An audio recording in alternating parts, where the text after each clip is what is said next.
Virtual production isn't just one thing. It's not just LED walls. It's live events. It's broadcast. It's for feature films. It's for episodic. Or it could be for VTubers and TikTokers. The Weather Channel in real-time keying, that's virtual production. People may not have known it, but those things that have been around for a while, that is virtual production. This whole conversation of like, well, do you be a generalist today or a specialist? Like, I look for Swiss Army knives. They don't have to be an expert in everything from... If you know the basis of the core fundamentals of animation, filmmaking, of storytelling, and you start to learn the technology is always going to change on you. But if you have those core fundamentals, you'll be able to take that throughout your entire career. How insane is that? There is a person who can do this alone in his house and be offered $5 million, and then there's other people complaining that there's no opportunities. People forget just how powerful this stuff is in our pocket or our backpacks. Like, you have a studio in your backpack. So now, especially with AI, Pandora's box has been opened. There's no excuses. There's no reason you can't go out and make the thing you see in your mind. Jim, we're here. Welcome to the podcast. Yes, thank you guys. This is amazing. This is amazing. This is first of many. We have Jim for the first time in person in Vancouver. That's right. We did this last time 2 years ago. It seems like it wasn't that long ago. Yeah, man. It's insane. We got to do it. I think it was like one of our It was 20, the first 30 15, episodes. first 15 episode that we did at it was called Bad Decision Coffee Break that time. Yes. And we used to drink coffee in the beginning. Now we have our coffee here. Yes. All right. Cheers. Yeah. Cheers. I hope you guys watching are also drinking some sort of coffee, because this is going to be one hell of a conversation. Yeah. We just talked about the things that we're going to cover. Of course, we got the man to talk to when it comes to virtual production. So we're going to cover that. We're going to talk about AI. Everyone wants to hear about that. The elephant in the room. Yes, we have to. And at the same time, SIGGRAPH is happening. That's we why literally actually just we are stole here. Jim from SIGGRAPH. We promised to bring him back in 2 hours. Yes. He was in the middle of a talk. We just stole him. We said, you're coming to the podcast. So thank you so much for giving us your time. Thanks for having me. Of course. The next time we do this, you're going to be a 4D Gaussian splat, right? We just discussed this. Yes. We're going to do it virtually, like very virtually. Yes. But it's going to be like with next level tech. But this time physically. So I'm really glad to have you on the pod, man. Yeah, thanks. It's good to be in person Yes. than virtual. But it seems like we did that podcast, didn't seem like 2 years ago. Yeah, No. time flies. Time flies, man. How is Vancouver, by the way? I love this city. It's a lot of fun. This conference is it's got a lot of history behind it. It's been talking about and showing advancements of computer graphics for a couple decades now. Yeah. It's like there's people that have been coming here, for since the first one. Oh my God. Like over 30 years ago. Wow. So and this is a show that's really interesting because it's at the crosshairs of, it's not just visual effects here. It's not just computer graphics. It's not just animation. It's not just AI these days. And it's a real mix of like where things are today in a lot of different facets of computer graphics. And, like we say, virtual production, AI is a big hot topic of, generative machine learning, computer vision. But like all the big studios are here, all the researchers are here, independent studios. It doesn't matter kind of what part of the industry. If you're creating pixels or manipulating them in some way, this is one of the better shows throughout the year that happens. And it's cool to be back in Vancouver because, shows like this, like on Real Fast, FMX, things like that are centric around like, animation and visual effects and computer graphics. They hop around. So like, the show will be back in LA next year for 2026. And it's cool because you get a lot of global people coming together. And you get to run into old friends, you meet new people, a lot of interesting conversations at, these are nerdy talks that we get into about what is the state of art today in whatever field, because this is covering games, it's covering visual effects, it's covering very, very deep research onto the future of a lot of the stuff that we all use today in virtual production and games and traditional production and visual effects. And it's always good to see kind of like what's just on the horizon coming at shows like SIGGRAPH. So it's really cool to be here. And this city, you guys know, you lived here. This city's a lot of fun. And it's and Vancouver is it's also a hotbed for animation, visual effects, motion capture, virtual production. Yeah. So there's a lot of cool things going on in this city. A lot of people traveled from Europe. We were just Blender meetup. A lot of people from Sweden, Ireland, Finland. We were shocked. So many people travel all the way from Europe to join this conference here. Yeah. I gotta give it to Farhad. I wasn't gonna make it here. Farhad forced me. He was like, "We gotta do SIGGRAPH." It's in Vancouver. How many times it comes to Vancouver? We should come here. And I want to say thank you for bringing us, because you see, as you mentioned, when you come here, not only do you realize what's on the horizon, you get to meet other people who are like-minded, all the nerds that are just like us. And I feel like, at least for us, for me and Farah, because most of the stuff that we do is in the studio, behind the computer, you can feel a little bit lonely at times. Even though we're hanging out together, we don't get to talk to everybody else in the industry.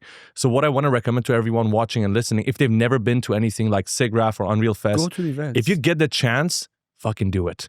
Because it's so fun to meet random strangers who are doing something similar to you. And then you get to realize there's actually a lot of people in the industry that you don't see. You just see comments online. And the thing is, sometimes comments, I mean, I'm sure we're all aware, in the comment section, people rage, there's negativity. But when you actually go to these conferences, it's all positive. You actually see real people and you talk to them. Sometimes you might meet your future partner. Not in relationships. I'm talking about partner. Maybe in relationship. Maybe in relationships. You never know. SIGGRAPH just started. What are you up to? Why are you coming to SIGGRAPH, man? I came for him to do the podcast. That's the reason we're here. Maybe. All of this. Wait, what's going on here, guys? But yeah, I think it's a really good place to come and meet people and just hang out.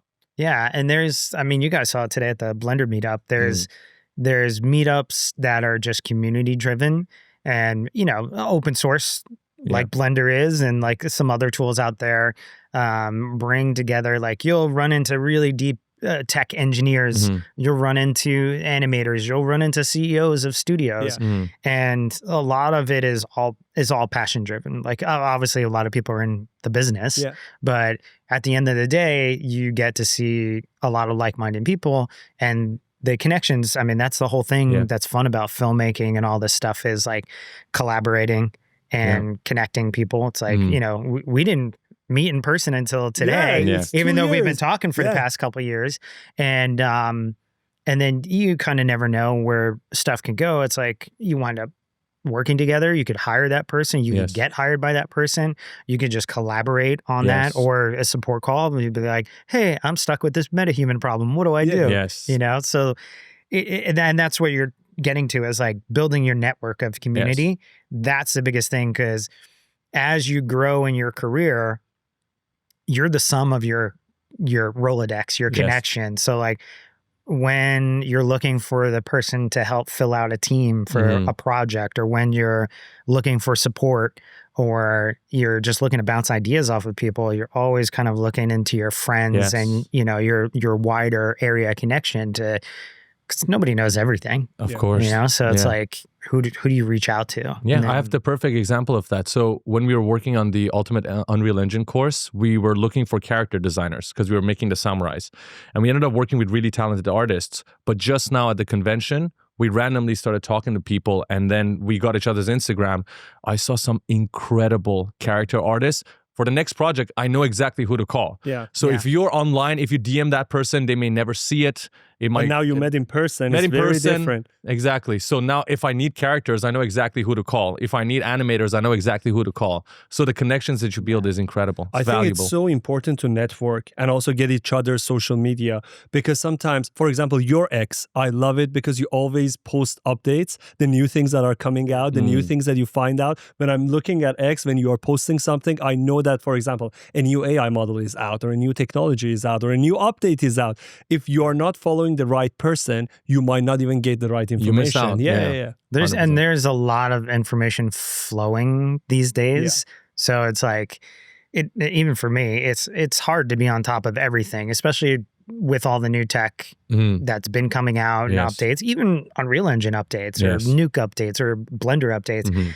There's always something new that you don't catch because, you know, you're not on social media 24/7, or hopefully not. and there's like, I'll look for your guys' posts, you know, or I'll look at somebody from the Epic team, you know, that's working on a particular thing. Right. And I always know our buddy Matt Workman, you know, to see what He's got different cool people all are the time. up to. Yeah. And, you know, information's coming at us so fast that you're like, well, you could miss this new generative model that dropped, or you could miss this new fab plugin that got released on, you know, on the marketplace.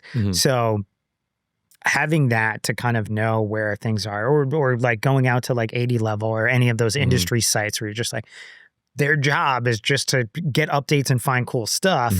It's a good repository to find these different outlets that are covering that. So like with you guys doing the podcast and doing the Unreal Engine courses, becoming more of those resources for the community, then you wind up, I mean, you've seen it, how your growth has gone ahead since when we first talked to now.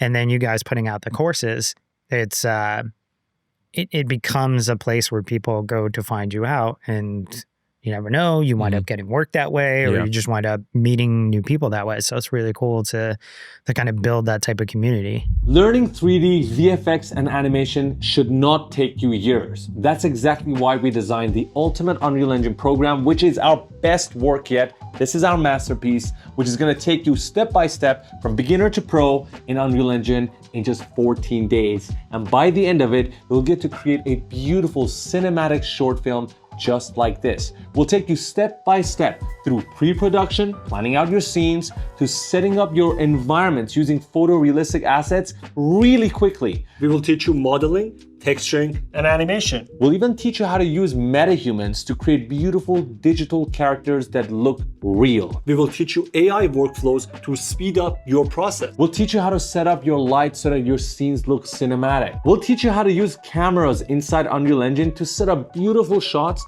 animate the cameras, not just digitally, but using virtual production techniques like using your phone to move the camera in the scene, which is super fun. We will teach you motion design tools so you can create an amazing title sequence at the end. We'll teach you simulations as well, like cloth, destruction, and particles. And you learn all of this in 14 days. And for those of you who are listening to this podcast, we have a very special price. Use the code PODCAST in the link below this video, and you will get $300 off from our Ultimate Unreal Engine program. And to make it a no-brainer for you, if you hate the course and you hate our teaching style, we'll give you your money back, because we've never had a single person say that before. You can even go to our Discord community and check with our members what they think about the course. And by the way, speaking of the Discord community, we have 24/7 support for all of our students, which means if you ever have any issues while learning, you can always contact us. We'll respond, get it solved. Even if the problem persists, you can send us your Unreal Engine files and we will fix it for you, send it back so you're never stuck. And the reason why we're so proud of this 24/7 support is because most courses don't actually offer that. So if you're learning and you get stuck, it's over and you're lost. So, Farhad, click on the link below this video and use the code PODCAST. PODCAST, in case you didn't know. Let's get back in. So let's not forget why we're here today, right? We wanted to talk to you for a very long time, because the last time we had a conversation, it was about virtual production. I would say a lot of the topics that we covered, and a lot of time, I know it's been 2 years, it went by fast, but so much has happened. Yeah, exactly. So much has happened. There's been lots of new updates. And as you mentioned, since we've gotten more people in the audience, I'm sure there's so many people who want to know about virtual production. They might not have a clue as to what it is. Some of them may have a little bit of an idea, but they want to get into virtual production. They don't know how. So I guess the best way to sort of set the conversation is to understand what is virtual production. Which is a little bit of a loaded question, because it's many things. Yes. And, you know, right before COVID and going into COVID, virtual production was kind of marketed and put out there as the savior solution, especially during COVID, because we couldn't go out and shoot together because of COVID restrictions. And virtual production isn't just one thing. It's not just LED walls. It's not just one real-time engine or one, media server. And it's a bunch of different technologies. It's a bunch of different disciplines Right. under this moniker that is virtual production. It got a lot of popularity, obviously over COVID, because of we couldn't get out and get together and shoot, and we had these bubbles and we had these restrictions. It was a maturity of technology that started catching up to where things were. So obviously, things like Unreal Engine had the capabilities as kind of this Swiss Army knife that allowed you to do things of being able to generate pixels and create virtual art department assets that then could be displayed and projected onto LED volumes. You could use projectors. We're talking about, broadcast technology mixed with animation, mixed with motion capture and facial capture technology. And all of these kind of modalities of virtual production are under the umbrella of that. So it's not, it was deemed or marketed, a lot of people sold it as like, well, virtual production it's LED volumes mixed with Unreal Engine. There is a truth to that. A good chunk of that work does happen via those things, but it also hits different industry sectors. Like it's live events, it's broadcast, it's for feature films, it's for episodic, it's for just motion capture that you may either post-solve into a AAA game or even an indie game, or it could be for, VTubers and TikTokers. Like virtual production doesn't have to be one thing. It's many things to many people, and it's really on like how you're using, but you're using different technology to get to an output that normally would have been more traditional of what we think of, normally we would have had to capture assets, then we would have had to go through a post-production visual effects and CG pipeline, and then you do a post-render, and then that's what you get. That's your output, a composite pipeline. Now that we start to get into more of the real-time maturity with real-time engines being out there, real-time compositing, things that we've seen over there of like in Unreal Engine, we've got Composure for kind of like mixed reality and real-time compositing. We've got, different engines with hardware like, Blackmagic with Ultimate for real-time keying. You have lots of software that can do real-time keying in this. So it's really matured in terms of what you can do under that kind of moniker of virtual production. And it's really based off of, what story are you trying to tell? What are you trying to achieve technically with the tools? Because virtual production can mean something totally different to somebody that's just doing motion capture for an output to a video game or for live streaming that data. Or you could be working in camera visual effects where you're working on feature films and episodics and live broadcasts where your whole system may be like one style of working way. Like virtual production's been around for the Weather Channel and real-time keying. That's virtual production. Been ages. Yeah. I mean, and people may not have known it, but like those things that have been around for a while, that is virtual production. You're using different tools for an output where you're using different technologies of visual effects as it's matured or mixed reality as it's matured. There are aspects of VR that are virtual production, so it's a blanket term that covers so much. So, it's really comes down to like when we say, it allows us to work virtually, like you guys can be in Dubai, I can be in LA. We are working virtually, it's like you can do things with Zoom that are virtual production, so it's really a subset of tools and technologies, and it really gets kind of tweaked based off of what your workflow is. What I hear is that there is lots of opportunities then. If you have built your foundation, so if you know your foundation, if you know the tools that you have to know, then you can select and decide, okay, I want to go into game development. I want to go to live broadcast. I want to go to film and animation. As long as I build the foundation, then I can be specialized into going into any of the direction that I want. Is that true? Yeah. And there's this whole conversation of like, well, do you be a generalist today or a specialist? Like, it used to be in visual effects and animation in the early days of motion capture and virtual production, there were a lot more specialists because they're, these things that Jim Cameron and Bob Zemeckis and, people like Glenn Derry and Robbie Derry and the team at Technoprops early on were creating the first VCams and creating and using the first like early days of Motion Builder, and Mobu, as everybody knows it for so long, is, a lot of this stuff was getting developed out of necessity because these tools didn't exist for filmmakers and storytellers. So what was Motion Builder, by the way? I didn't use that before. So Motion Builder is an Autodesk product, and it was one of the tools early on, probably built out of early days for Avatar, of being able to record motion capture data, deal with animation data, in that there, obviously Maya had been around in earliest days of Alias Wavefront and early things like that. But Motion Builder, being able to bring in animation data, capture motion capture data, use it to then bring it in and retarget it, whether you were in, Max, Maya, and other tools. A lot of tools back then, like over 20 years ago, some of those don't exist anymore. Motion Builder, a lot of people know other different tools for animation retargeting.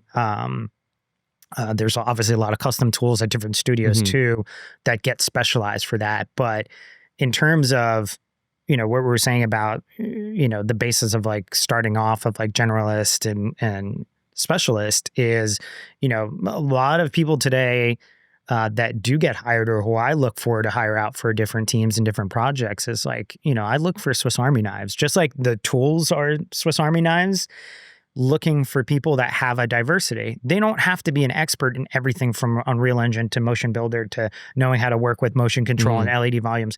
There still are specialists. You're still going to search out an LED engineer or an LED tech who knows everything that's going on, the wiring to dealing with the processors to dealing with being able to swap out power supplies on an LED panel. You're still going to have specialists there, just like you would with dealing with motion capture, facial capture, riggers, modelers, all of that.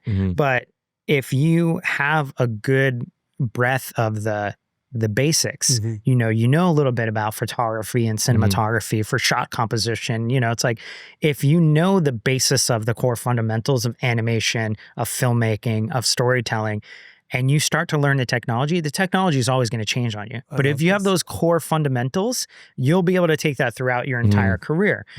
Learning about art and learning about different disciplines is always going to benefit you as you progress. And whether you go more into the creative art or you go more into the technology, if you're writing the tools and you're creating the tools for all of us as end users, you're going to make better tools for all of us because you understand the creative side too.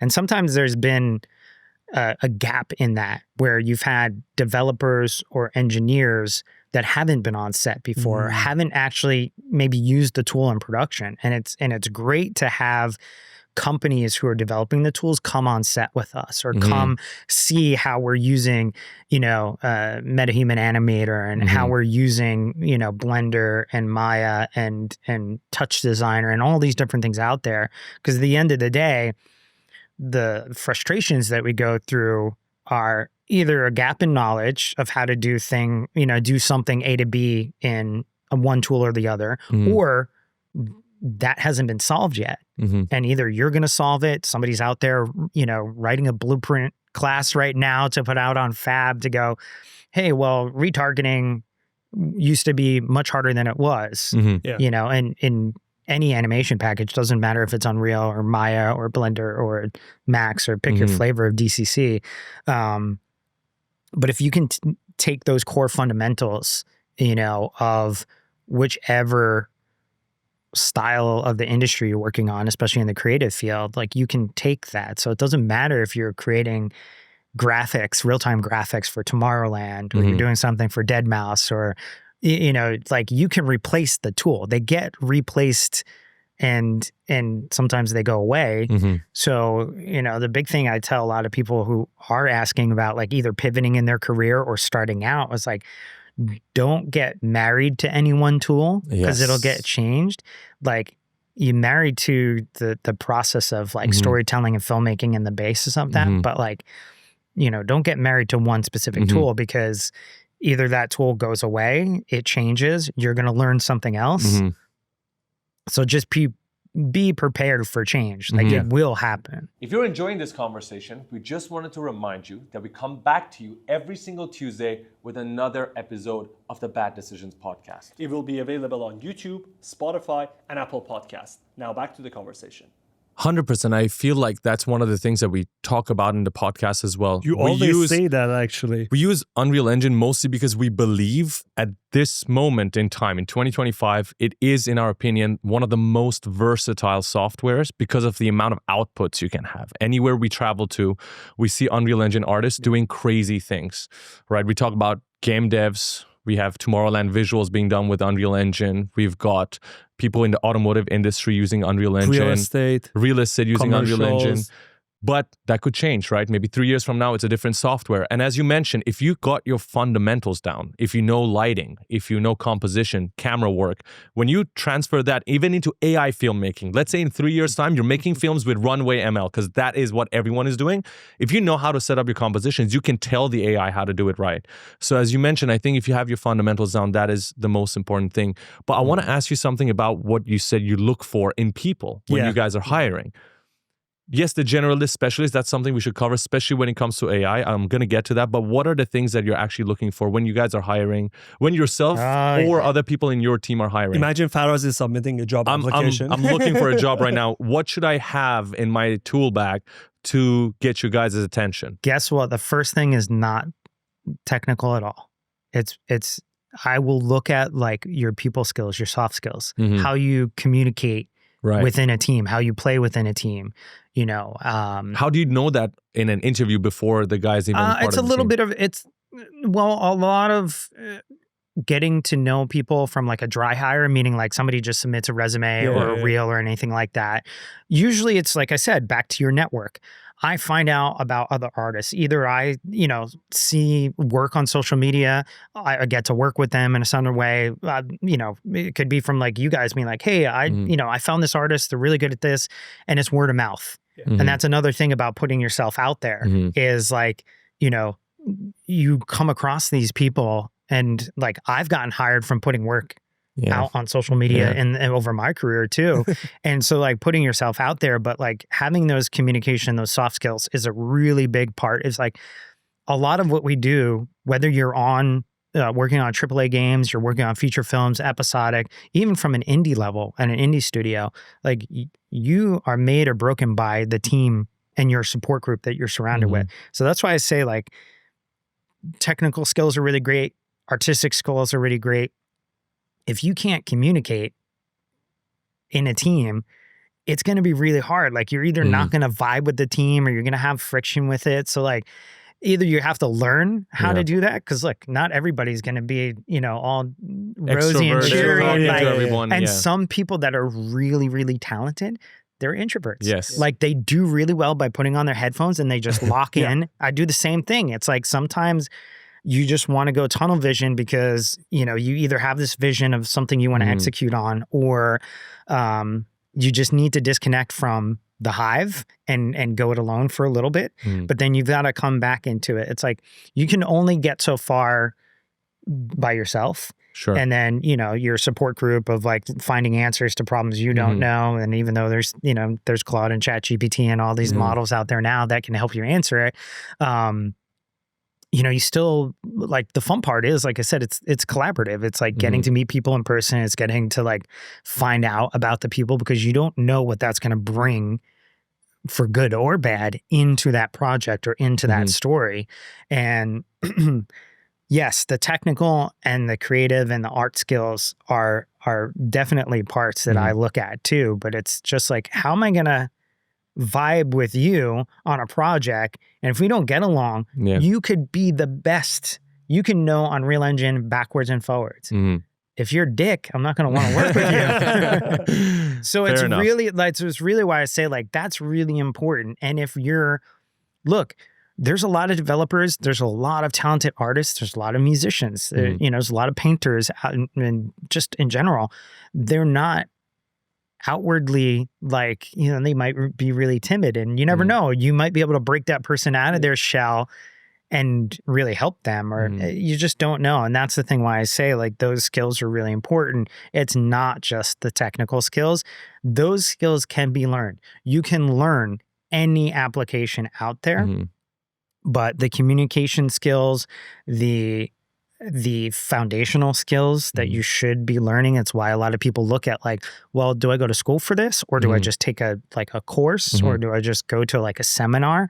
And I say like, explore all of them. You never know. People learn differently. Yeah. You know, like I'm a visual learner. Like I could take a bad decisions course and go, I know this part. I just want to skip ahead to module 5 because like that's that one thing I need to learn. And that's why YouTube and social media is great because there's a lot of answers out there to be like, I know how to do these parts. I'm just looking for that one little thing. Yes. Is it this one thing with like how to set up MetaHuman, cloth the right way? Am I going to Clo? Am I going to Houdini? Like what am I doing here to do a cloth sim? And the cool thing about it is like there's so many resources for us out there. But coming back to it, it's like, those skills that we're all talking about here, and anybody should be in that mode of like always learning. Just like there is nobody that knows everything. If somebody says they know everything, I would say that they're full of it. And there are experts in whatever fields, and everybody kind of goes to them. We have the people that we all follow to be like, oh, that person they're amazing at Houdini and they do really, really amazing work.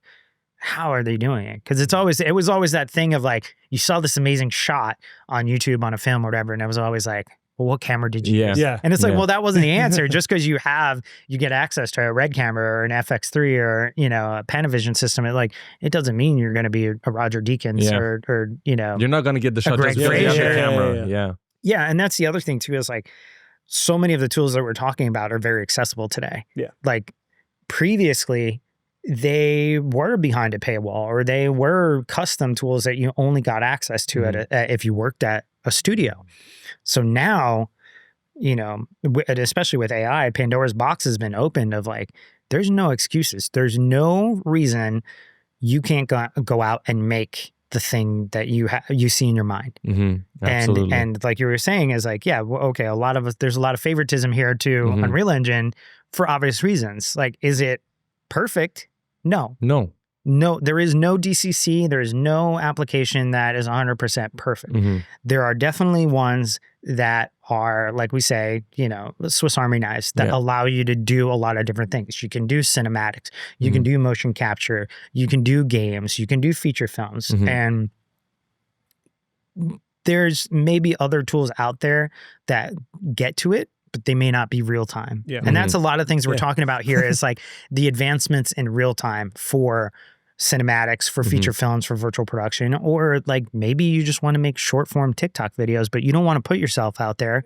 So you create a VTuber version of yourself and, people can share because they feel really timid of sharing their face on camera. So they might start off as, using an avatar that they created in a real-time engine or a DCC, and all of a sudden they go from their regular 9-to-5 job that they're not happy with, they find a new means of making a living, and they're much happier than sitting behind a desk doing TPS reports. Oh my God. And all of this were not possible a decade ago. No. Now we have most of these softwares are free now. You can get education on YouTube for free. You can switch your career. You can change whatever you're doing in a matter of months. And this a decade ago was not possible. And now this is not only limited to North America. People are doing it in different continents, different parts of the world, still sharing their work and still getting jobs and still like changing their careers. It's crazy how much democratization is there now with all these tools that are available. The problem I have is we see it in our comment section all the time, in our Discord community all the time. People say that there's no opportunities, there's no jobs, there's no money to be made. And that is true for some people, but at the same time, you see people who are making hundreds of thousands of dollars, millions of dollars alone. We were just talking about this. Corey Williams, who has a YouTube channel called Just for Kids. I want everyone to look this up. He made a kids show on his own, solo, called Silly Crocodile. And he uses a controller because he uses Unreal Engine, so it's real time. So he connected Silly Crocodile to a controller, and he's moving the character using the controller while his iPhone is in front of him, recording his face. Yeah. So he gets to animate the character at the same time. And he does that show, I think, once a week. So once a week he has an upload. He's got about 800,000 subscribers. We got 200,000. He's got 800,000. Yeah, it's and crazy. They just offered him $5 million for the IP of Silly Crocodile. And he refused it. And he refused it. And we get to talk about that. But how insane is that? There is a person who can do this alone in his house and be offered $5 million. And then there's other people complaining that there's no opportunities. Yeah. And look, when we look at global production at scale, like, yeah, there are different demographics of to like what people have accessible to them from technology to all that. Yeah. There's definitely people that have less.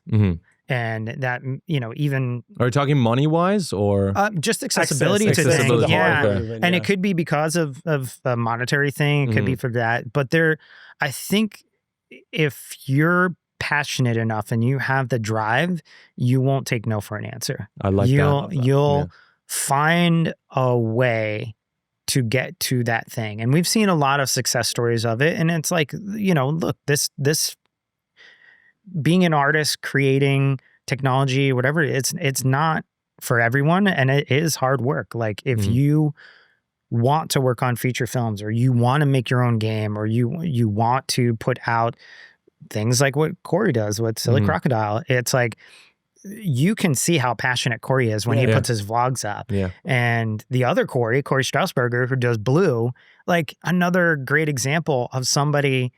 When I met Corey for the first time at Unreal Fest, I was just like, "Oh, how big is your team? How do you?" And it's like one dude, one guy. That's fucking insane. With like teaching himself motion capture, and that's really cool about that. And yes, like there's still parts of the industry with virtual production and things like that that are still expensive. Some of the stuff is still not as democratized. We're getting there with markerless and AI is helping with that. It is. Yeah. And there's always two sides of the coin of like what's helping. Because right now we have that whole question of like people pivoting in their careers and asking like, well, should I get into visual effects? Should I get into filmmaking? Should I get into the game industry? Because they hear about, rightfully so, all this volatility of like, oh, this studio closed down, or this film got shelved, or like, you know, people are chasing subsidies all over the globe. What do we do?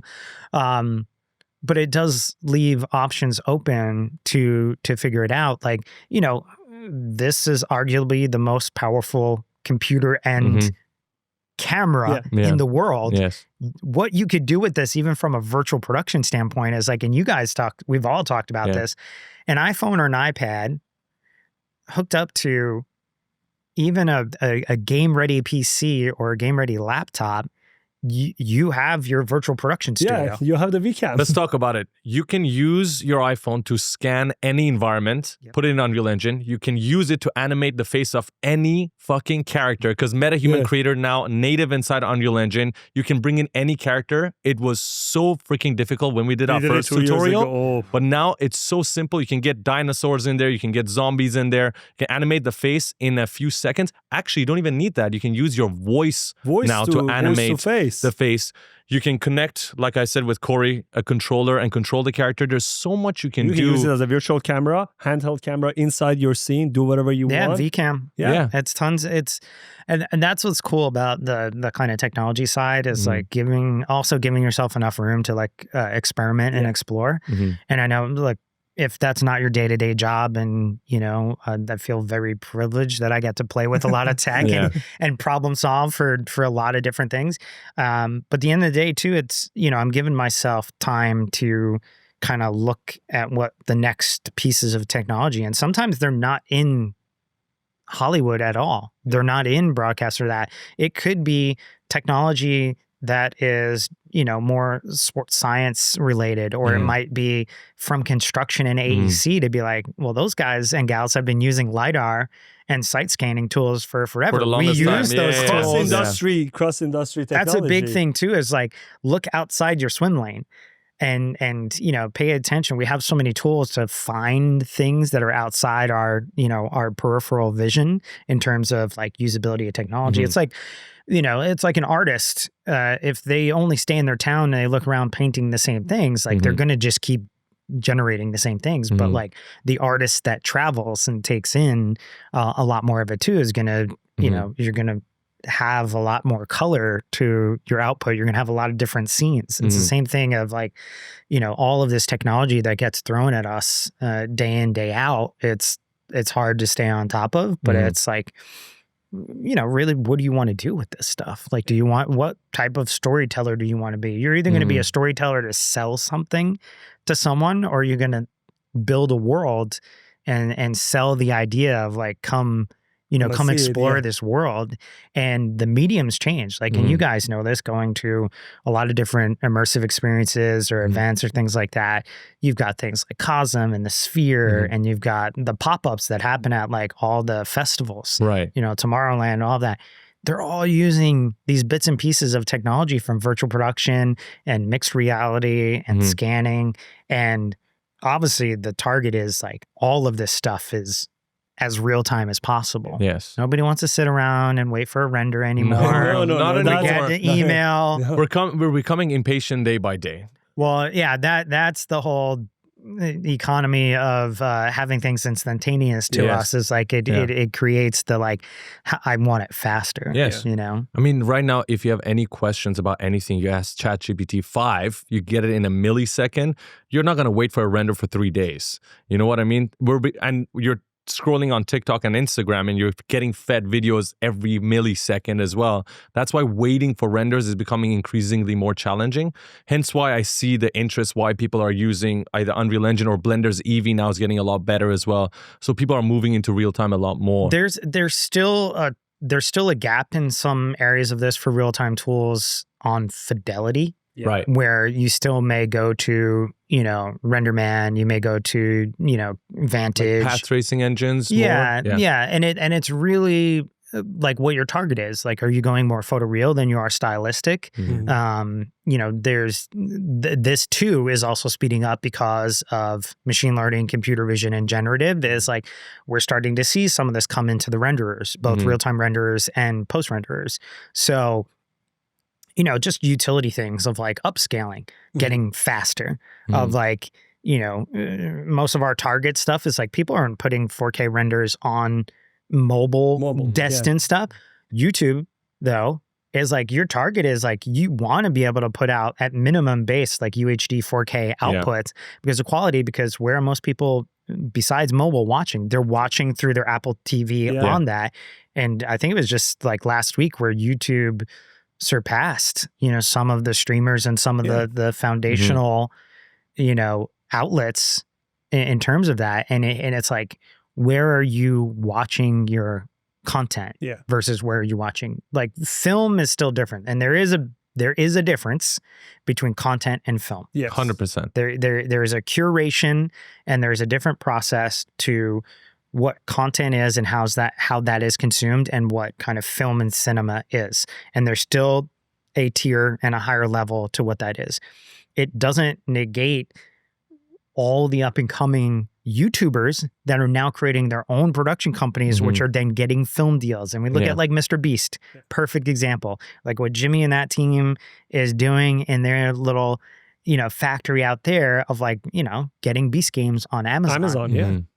And this goes all back to like putting yourself out there, getting discovered. You don't know when the algorithm is going to hit the lottery for you, and some director, CEO, CMO brand discovers your stuff and is like, I like that. Hopefully it's, I like it, and they work with you other than taking your idea and just trying to do it themselves. No, most of the time they will work with you because idea is very hard to steal.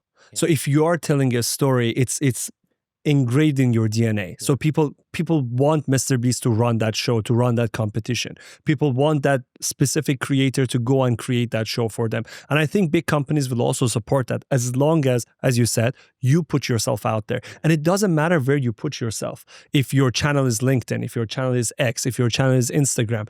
We had so many podcast guests that they said, I posted something randomly and someone saw my work, hired me. We had people who said, I wanted to work with DJs. I started making visual for that DJ without getting commission, without getting paid. I posted, they saw it, I was hired and I was commissioned the week after. Yeah, that's the old adage of like spec work and like, do you take the risk? You know, in your early career, it's like you've got nothing to lose. Yeah, nothing to lose. But you are just experimenting and learning, right? Yeah. Even today, like I still do spec stuff just to test things out. Like there's a fine line of like if somebody's asking you to do spec work for free that should be paid work. That's where you draw the line, obviously. For sure. Then there's the like, well, is it worth the chance? Like if, would I would I do kind of something with my own time if like, hey, you get a call from a friend or even a director who's just like, well, I got this idea. What do you think? Sometimes you just got to gut check and go, I'm taking a risk here. I'm going to put in my own time, my passion, and my brain power behind figuring this out. And that's an intuition thing you pick up over your career too. And just like back to the communication and people skills of like being able to read people and get that vibe check and just be like, is this person trying to screw me over? Or they're really trying to just like work with me, partner with me and make something cool. So that's back to like, you learn this over time in your career, like that intuition, the gut check, the learning when, to do things for free for friends, which I still do. Like if I get calls from certain friends that they've got a really cool idea and I'm like, I have the time. And I'm like, I want to get in on that. Like I'll do that. It's not for me too. It's not always about money at the end of it. It's really of like, at the heart of it, I'm an artist. Like I want to create cool shit with friends. And sometimes the good part of it is you get paid. And the other part too is like, it's a self-fulfilling thing. Like, and I think everybody has that, even, for people watching who are just like, well, I'm not an artist or like, I don't do this yet. And it's just like, well, you're going to find your way to whatever it is, hopefully. And that's why like the whole kind of general specialist thing of like, you got to try a bunch of different things out. Like you don't set off like somebody who starts off in roto and paint team. They're just like, hopefully they don't want to do that forever because it's very tedious work and it will get replaced by machine learning, computer vision at some point. Not today yet, it's getting there. But those people probably want to be animators or CG soups or VFX soups or directors or whatever it is. And, you're still paying your dues of learning by coming up, like being a PA, a gopher, and going to get like in the mix. You're always going to kind of like make your way throughout whatever industry you're going to do. And finding your path is always a constant re-pivoting. I've changed so much over my career. I've kind of stayed in a wider lane, but I've always known that being able to pivot in my career has been beneficial to be like, well, we're seeing these shifts, and in filmmaking and visual effects and and CG as a whole, there have been so many pivot points over my career to just be like, well, if this door closes, this one's going to open, or you got to break down the door yourself and just like make your own way. So it's like a really big thing for, those questions that you guys get through the community of like, where do I start? Where do I go?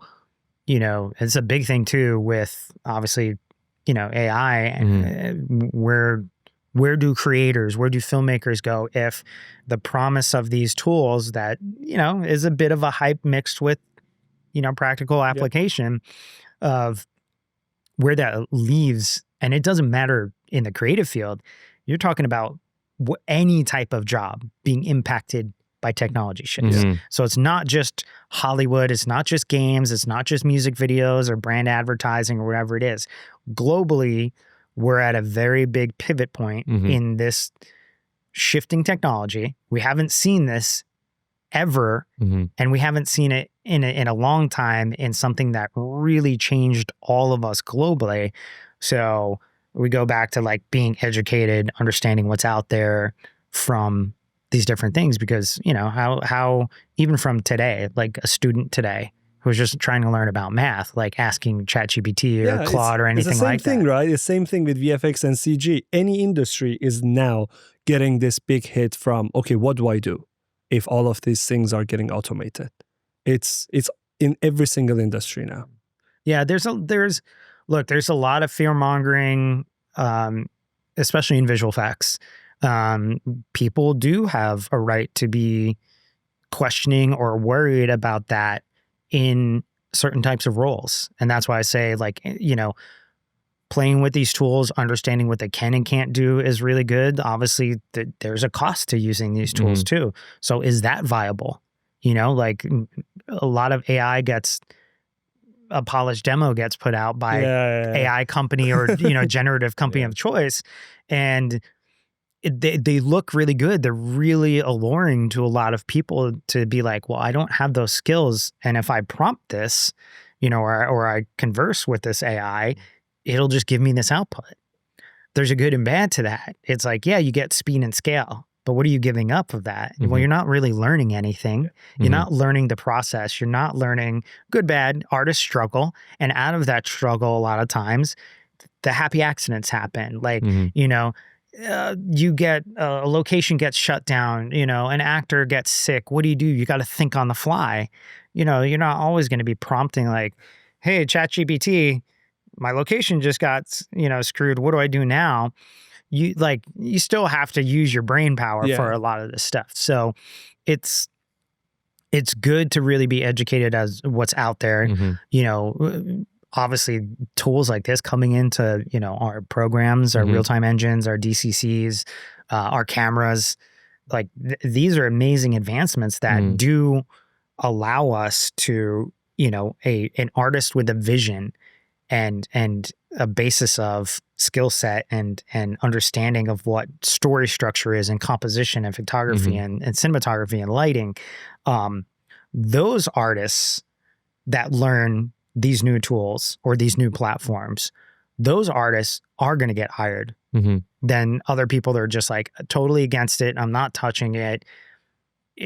I saw a lot of this too on the switch over from film to digital. And there was a lot of people that are just like, nope, that's sacrilege. We're only shooting film. Well, those DPs or those cinematographers or those people that didn't want to advance with it, they didn't get hired. Interesting. I see. Okay. It's repeated, a cycle. Yeah. It's a cycle. And it's the same thing too of like, you know, typewriters to, you know, home computers and things like there's all these evolutionary steps. And yes, this one feels different because it is scaling so fast and you're seeing a lot of industries be affected, especially in ours. It's funny that you see a lot of the platforms today, especially generative based, like they have a target for Hollywood. And it's very funny. It's funny because, you know, it's like entertainment it's an easy target, you know, for, you know, pixel generation and output. But these tools they're pattern recognition tools. They are good to do what we've collectively done up to today at this point. It doesn't know what you're going to do tomorrow. No. It's not predictive. We don't have precogs like Minority Report that can see in the future. Not yet. And it's good up to this point. But I think the human element that still comes into it is like, even if Unreal Engine was totally generative and it was all faster than real time and all that, like if you could just let it go by itself and it just starts spitting out, you know, cinematics and it, like, what's the fun in that? Like we still want to drive whatever that thing is, that tool, because we have a vision in our heads. And the excitement of it is like, this can help us get these ideas out faster. That's what was for me like 10 years ago with Unreal Engine. It was like coming from a background in cinematography and visual effects. I was like, I've been waiting for stuff to go real time. I'd been dealing with post-render workflows for so long and waiting for render passes and waiting for that email from Deadline to tell me that, hey, these shots are done. Oh shit, wait, something messed up. I got to go back and re-render. Yeah. Let's take another 3 days to get out, this one sequence. And this won't be the only technology shift. Like it will, in our human history, we've always had these technology shifts. Now it's speeding up. So I think that's what's scaring people is how fast this is all moving. But if you take a step back, there's certain things that it's displacing a lot of things, but it's not fully replacing a lot of things. How has it shifted the film industry over the past 2 years since we had our last conversation? Because AI has advanced a lot. Yeah. We have different tools like Runway Aleph was just announced, which can generate a green screen for you or remove a green screen for you. It can turn a scene into a snowy scene, a dusty scene. It's pretty powerful stuff. Yeah. Then Genie was announced as well by Google, where you can take an image and then turn it into an interactive world. It's very basic creation. right now. You can go forward, backwards, left, and right. But it is promising stuff. I want to know practical use cases from what you guys have seen. How has the film industry been using this stuff? There's a gut check with all of these different platforms and tools being put out into the market. The first thing is like you've got the two sides of it. You've got the pay to play of like you're paying for subscriptions to get like render tokens of getting these generational outputs. And then you have open source. Yeah. On both sides is a lot of these platforms on the pay to play have done a good amount of the heavy lifting. They have a lot of the tool sets in there versus going out, building your own control net, training your local LoRa, using something like Comfy UI, Flora, Weavy, a lot of these like front end node-based models to using anything from the models that you just talked about, YN 2.2, there's so many out there to figure out what you want to do. And each one of them specializes a little bit differently in terms of like, is it doing more of a style GAN or is it using, just straight up, diffusion model in terms of how it's working with its output. And also back to the big thing of like what all this data is trained on and how it's trained and how it continues to be trained. And that's a big thing for everybody because rightfully so, a lot of these platforms have scraped all of media, all of YouTube, all of that. All of them. I don't see any other way for them to have been able to generate all of these incredible videos. And we're none of us are lawyers here, but there is that ethical question too. And there's a few models out there and companies that are trying to do better by saying, hey, we have ethical models or we've been trained up to a point and from this point on it's ethical. But and this is back to education is like if you're working with clients and you're working with studios and you're doing things with, IP and copyright holders or trademarks, you have to be aware of what's going on with these different tools. You have to look into their terms of service to say, like even with Epic, is looking at the terms of service. When you use a tool and it's free, you're the end product. Yeah. Your data, your likeness, all of that, they want that. They want our data. They need the data. Because they need to build bigger data sets. They need to get access to what we're generating all this to either train the model because they're running out of data. So this is why we're having these legality issues and, a lot of people are suing each other back and forth onto the fair use gray area where they're trying to go, well, we can't advance, human technology without using everybody's data. And my thing is I'm all for the tech. There's a lot of things I do like a lot about, generative AI, the models, things like that. But I'm an artist. I do think that if your data, your art, your music, whatever it is that you've created is in these sets, you should be compensated for it. Like that is that is the base ground level talk of that. Whether you're trying to do whatever, vantage point of saying, well, we can't advance that. And it's like, well, then you can't advance it. If you're taking from other people, that is wrong. You should pay those people or come up with a license deal for them. Some people are doing this. Yeah, they should pay the whole world at this point because I feel like they've trained on everyone's data. Yeah, and that is the weird area we're in of the gray area of working on studio projects, things like that. Is if you work with a studio and they give you the rights to their library of IP, their technology, and you're training that data locally within a sandbox, meaning like that's how people are doing things today, and how since we've last talked, like a lot of that has been happening. Or so film studios, they run their models locally, like Paramount runs their own media. There's a lot of companies that have been experimenting with this tech for a very long time. A lot of this stuff is not new.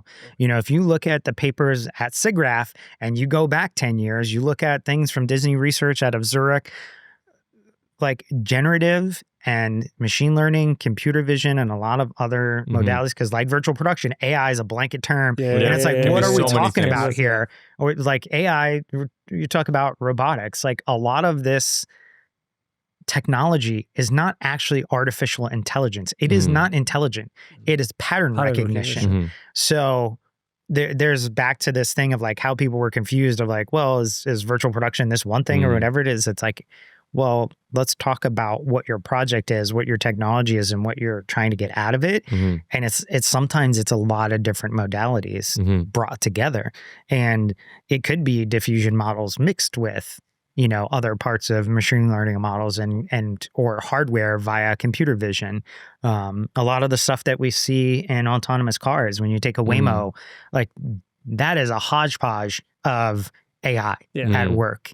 When you look at so many of the stuff that NVIDIA has been talking about, GTC, GDC, and SIGGRAPH, NVIDIA, I mean, we love them because they power so much of all we do with their hardware, but from the software side too, of like, you look at all these different models that are out there with like NVIDIA, with Kowloon, with their diffusion models, with NERF and splats and robotics and all the computer vision stuff out there. Like there's so much in terms of what you can do with these different tools for not only storytelling, but you guys have talked a lot about it too, of like just from an entrepreneurial thing is like, making a product, and that product could be a course, that product could be a camera, physical stuff. Like you can go out, and we've seen it too, like back to VCams or virtual production. It's like you can go out and grab an Arduino board, grab some stuff from like Adafruit and some other stuff, make your own Joy-Con controllers as your own VCam system wrapped around a phone, an iPad, or an Android device. And you've got a pretty robust virtual production tool set that you didn't, maybe, a few $100. You can do this. And now that you do have things like ChatGPT and Claude and Grok and all this stuff, like figuring out how to make that blueprint class to talk to this, or to like say, hey, I'm not really sure of this, with like Google Notebook, feed it a PDF of a manual on, or a book on something that you have access to, and go have a conversation like a podcast with it. It's really cool. And go, hey, tell me how you would build this blueprint class to control OSC, to talk to this hardware device, to trigger an event within the engine. And you can pick apart all these different hardware and software things, but it brings together being able to have these devices and tools talk to each other, and then how you, either as a team or individually, interact with these tools. Because, I see a lot of things too with the generative being like, well, you're not going to need a camera in the future, which I think is also a ton of BS. It's like, my thing is that one of the things I'm really excited is to see capture devices like iPhones and even cinema cameras become more like world capture devices. Just like we saw stuff with world building devices or world generating, is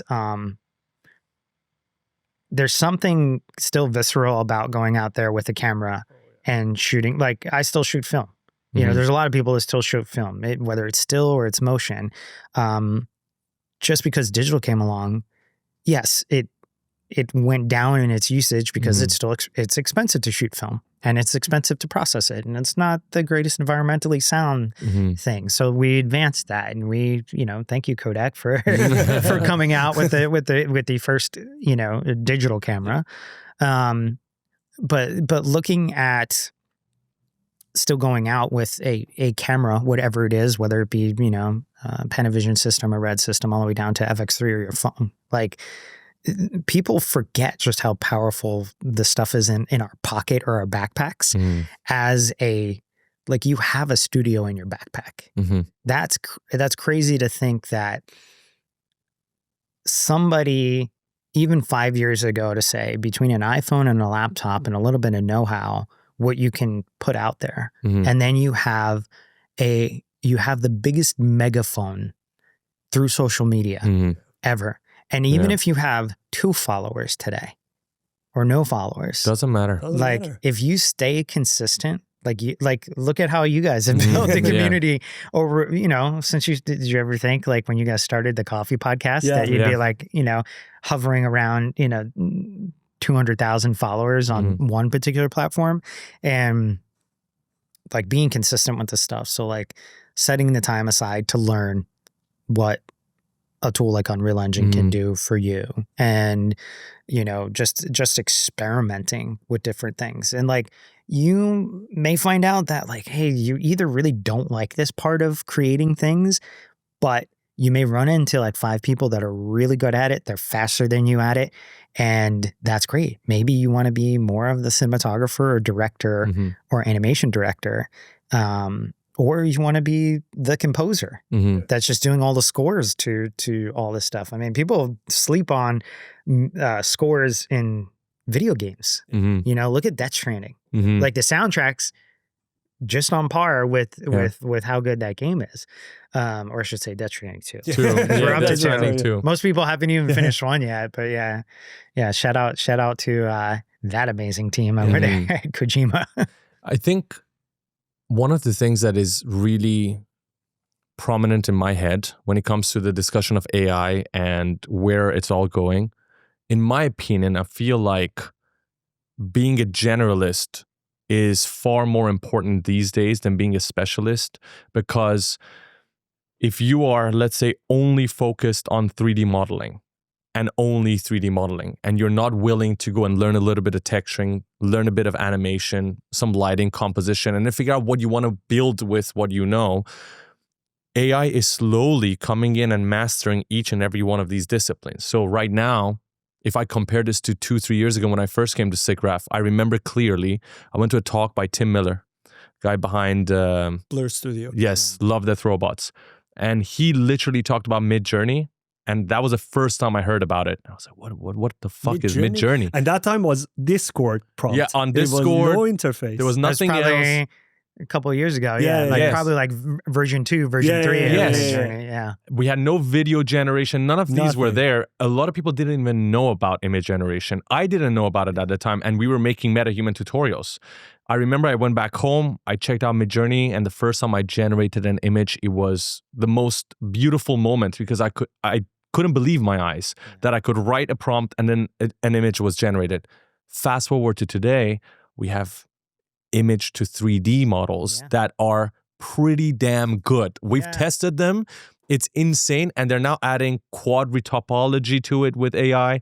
They're now adding PBR textures. It's not perfect yet. No, it's not there yet. But yeah, you look at tools like Spark 3D and NVIDIA Part Packer. And, I've been messing with those heavily to just see where we are of that, like, image to, or the different models of, like, you've got image to image, image to video, image to 3D. You have a lot of different flavors out there.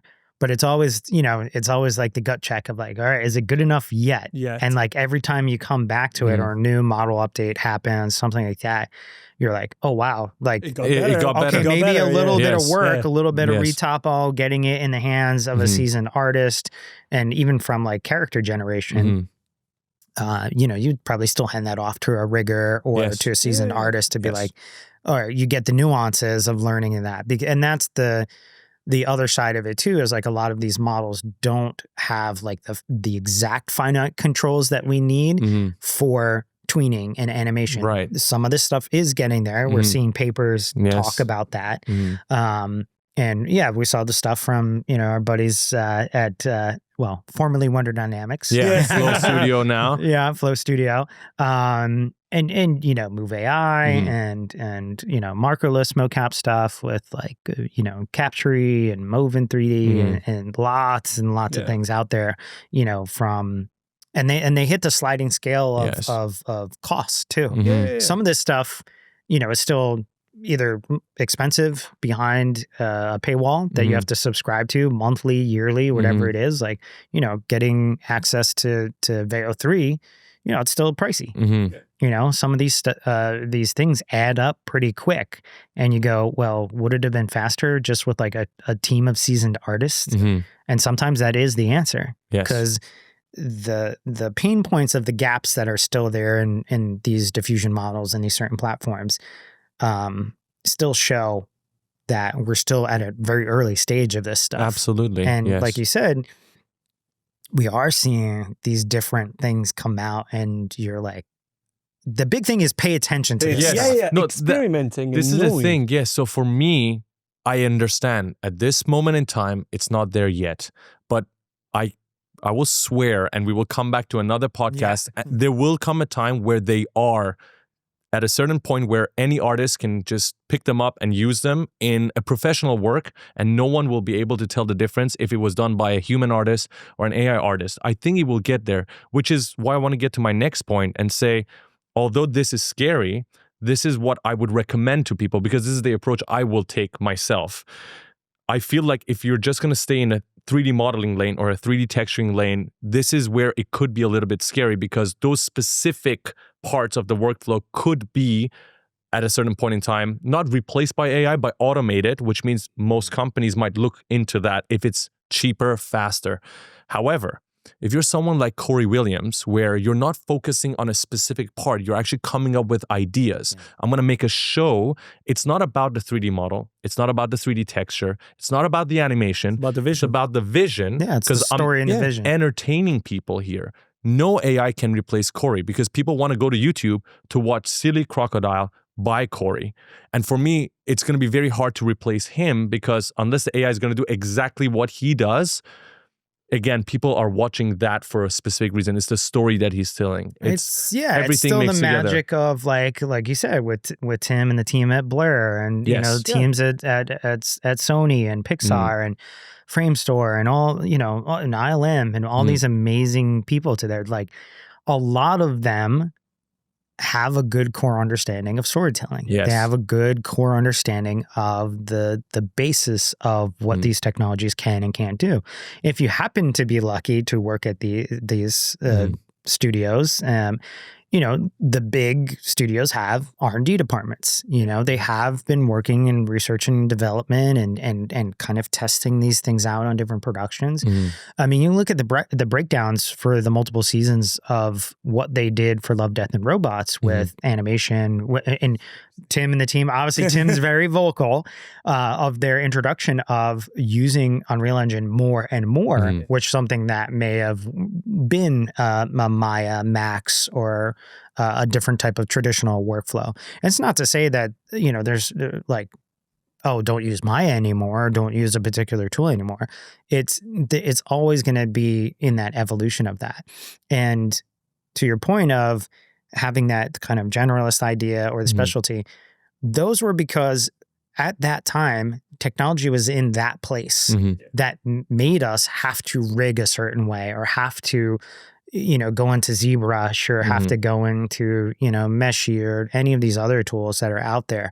But as technology has advanced and we found solutions for that, it's like, well, we found a solution for that. Now we're over here. If you look at the history of film, that has been the case since day one. And you look at the history of visual effects, which visual effects is much older. It's right there with the history of cinema. You have, visual effects right there, Magic Lantern. You have very early forms from back in, the 1800s and the birth of film of like special and visual effects as it goes. Digital visual effects obviously came on much later with the advancements of computer generated imagery. We saw Ed Catmull, Yeah. who did his talk. And Did you go to the talk? I missed the talk, but We missed it too, Yeah, Andrew unfortunately. I went. know. Andrew Yeah. posted a photo at his talk. I Yeah, saw. and Ian from Before and Afters always does good follow-ups on that stuff. Okay. Of he was at that talk. I think he's been hosting a bunch of talks at the festival, and yeah, you just look at these shifts is that these solutions, which were problems before, someone's going to find out, hopefully, a solve to it.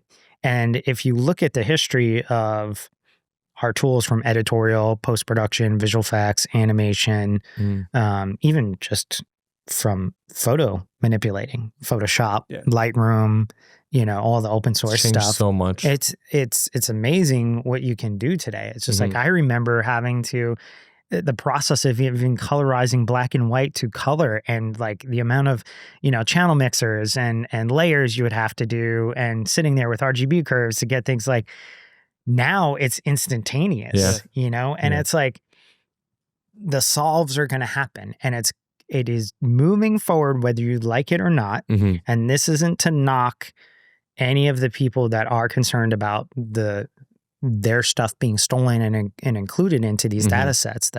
You have every right to question that. Absolutely. and to be upset about that, especially if you have been an artist. Likely all of our stuff's already in these data sets. 100%. No doubt. But at the end of the day, it is not the guarantee that like that role that was there previously will be a role that will be there in 5 to 10 years, because we are just evolving in lots of different spaces here. And the hard part to be like, well, I'm never going to use whatever it is. There's some people that are probably like, hey, I don't want to learn Unreal Engine. I'm not going to use that. I'm in this camp. Yeah. And you have your very loyalists that are just like, I'm a Maya guy or gal.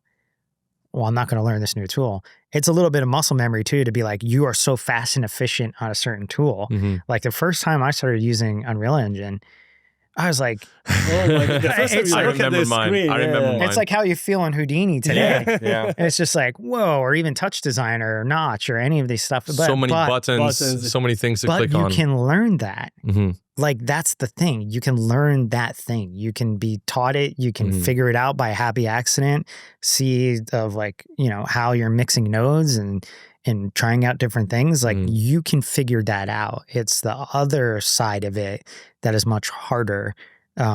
If you're jumping into being so used to prompting everything. And that's the thing. That's the scary part. Yeah. If you're going to learn about prompting, learn about the physical side of creating too. It's just like the way we are right now, just as like a human race, is there's a lot of things that we see and we suck into our brains, and that is into our collective. So I've seen a lot of that talking to be like, well, humans are just like AI or generative. And it's just like, it's much different. It's not the same. It's very different of like how we take things in, recompile them and put them out there. And yeah, there are always pieces of that from like nostalgia or just from what we like, so you may hear a music artist that you really like. We're all influenced by what collectively we've been through, what our surroundings are, what our friends and family are into, all of that, what trips you may take, and you get sparks of ideas of things. That's the cool part of it. It's like, I'm less afraid of these technology shifts, and it's probably because I've gone through so many in my career so far.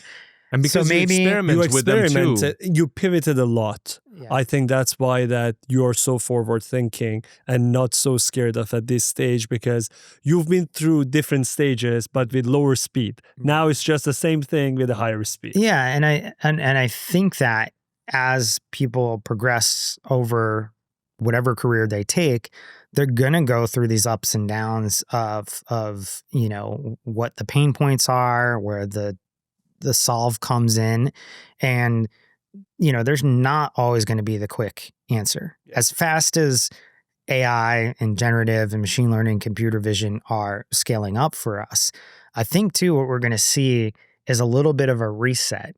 that bubble will pop a little bit because we've all seen these hype cycles go up and down. 100%. yes. Yeah. And what I still feel is going to happen, because I think it's true to today, we all go see our favorite actors or our favorite musicians, and we seek out other humans for connection. So even though you can have a digital twin of Ryan Gosling, you're probably going to be less likely to be like, am I into that? Or do I want to see the real Ryan? You know, you want to see Ryan. Ryan? Yeah. Yeah, like you want to see the funny quips and the quick things, or the Ryan Reynolds, and you get those quick reactionary Deadpool 100%. type, like it, because it's that human thing that we're searching for, that human connection. And you know, I even think music is even 100%. way crazier than that. He was of connection. telling me, actually, he was telling me that. So we went and saw a few our favorite DJs. And he was telling me, if you tell me tomorrow there is an AI model of, for example, Anima, that plays the exact same music with the same style, I will still go to Anima. prefer go if that to exists today, right Which now. it probably does. I mean, like you could go to the tool, you know, you could go to 11 Labs, you can go to Respeech, or you can go, you could feed these things, or you can train your own local control net or whatever it is in terms of models, and get something to sound very similar to like that, or almost like an exact replica. But it's like, you know, if you're going to go see Deadmau5, you're going to see the show, you know, like you're going to see a live event. You're going to see humans. The film. There is something about the human element that we seek. Yeah. And there's another part too about just like our brains in cinema being trained for over 100 years of like knowing that 24 and 25 per second is filmic to us. Like it is a human thing, a persistence of vision. We know things that are like 30 and 60 frames are more, you know, they're more in a, you know, real life live stream style. Yeah, like video games would be like 60 and above. Yeah, it's like a visceral texture thing too, of like just what our brains have been trained on, you know, for over 100 years. And it's the same thing with, you know, with video games. It's like you can crank down video games to 24, but that's a lot slower than what people are used to. It wouldn't be fun. No, not reactionary time too, to be like, man, that snipe shot is taking really long for those Good luck caustics. playing competitive games like that. No. If you could feed everybody at 240 frames per second, they would take it all day long. Yes. But they would just maybe want a style GAN over that would like simulate the film look on top of the real-time playback, which they have. So we have stylistic shaders. Our buddy Michael Neely over at Epic, who did a whole talk and has this whole thing up on the Epic Games YouTube of like literally just specializing outputs for stylistic shaders because they want that kind of tune shaded stylistic comic effect. And you're still going to have people that really know how to write shaders, and that's going to get faster. So, you know, you would have that like, and I think Spider-Man, you know, in terms of like really art directed looks that the team had painstakingly used, you know, both in real-time tools and post-rendered tools to get that stylistic look. But like really those different Spider-Mans that we had, you know, in the last Spider-Man, not the Tom Holland Spider-Man. The Spider-Verse, right? Into the Spider-Verse. Yeah. As you look at the art direction of that, there's so many different styles in that for the different Spider-Verse in there, because it's like, well, everybody has their own story based off of which Spider-Verse they're in, and their style and the art direction for all that made the book awesome. It made the film awesome, and you get really good music with that. It's like, and that's the specialty of, you know, that kind of collaborative filmmaking is you're bringing all these people from different backgrounds that can have input into that, which make this special thing of the output.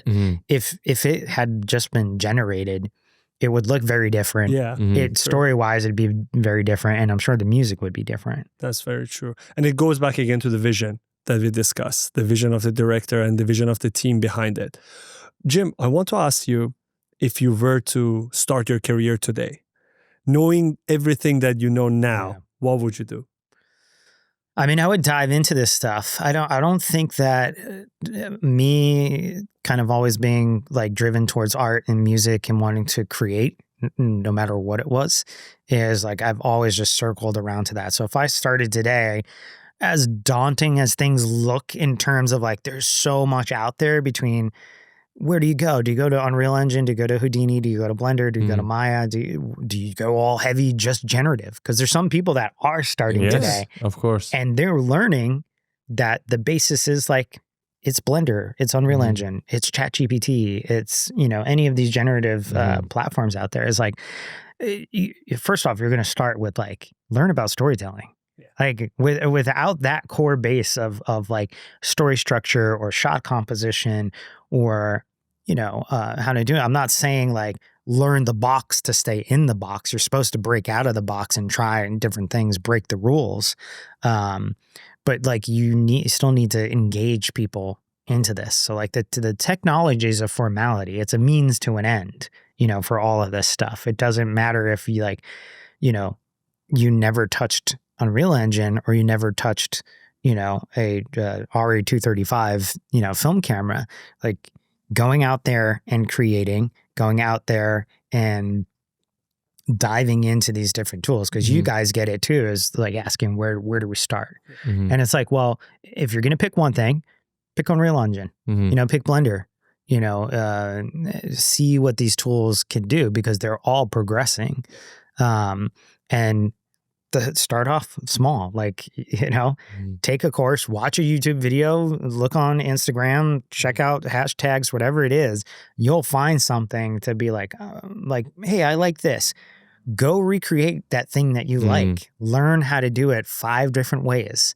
Learn about just placing an object, a camera, and a light. 1, and 1. What? Mess around with it. Try out different lenses. Look at what, a spot versus rec light does. Look at how the subject lights, and then, go back to, painters and artists and look at like how much those guys and gals studied light and texture. And shadows, light and shadows. I mean, that's the big sell of like we've all seen bad, things that are shot on LED that look like, they're the subjects, are popping off of, their background. A lot of that has to do with lighting and color blending. So like having all these bases of like getting into things today is like, information is out there. It is so readily available. When I started, you had to read books. There was no YouTube. I cannot imagine how that must have felt like. Imagine manual of Blender. I had books on books of like learning, Avid and learning Final Cut and learning brutal and learning combustion and, early days of like when Nuke came out, and it was just like, yes. Because it was like, I went from, combustion to shake to Nuke. And then obviously you had After Effects and we had Photoshop, and we had early days of Premiere, and Premiere was on Mac, then it wasn't on Mac, then it came back, and DaVinci Resolve used to be a system that was hundreds of thousands of dollars.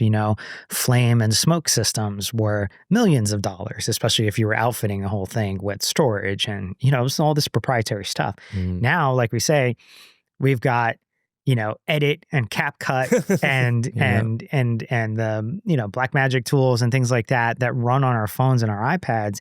And, like the studio that we're in today, just 10 years ago, a studio like this, even for podcasting, all that, it would have cost $10,000s, if not, millions of dollars to outfit everything like that. So, the biggest thing I can say to people is just like education's key. Like you should always be in learning mode. Always like know when to like keep your ears open and your mouth shut. In terms of like just be a sponge at times. And then knowing when to like collaborate and kind of speak up to be like, oh, I have these ideas, and just like kind of throw stuff at the dartboard. But yeah, it's a awesome time for people that are like starting out now or pivoting, because it's like, what do you want to do?